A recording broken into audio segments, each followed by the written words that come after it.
Dodge टमाहॉक America. ये दुनिया की सबसे खतरनाक बाइकों में से एक है। इसमें V10 इंजन है जो कार डॉज वाइपर में भी इस्तेमाल होता है। Do lightning LS210 America. ये दुनिया की सबसे तेज इलेक्ट्रिक बाइक है। इसकी टॉप स्पीड लगभग 350 किलोमीटर/आवर है। 3.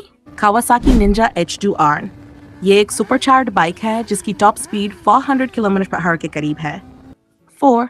MTT Y2K turbine bike America. इस बाइक में हेलीकॉप्टर का टर्बाइन इंजन लगाया गया है। ये जेट इंजन। 5.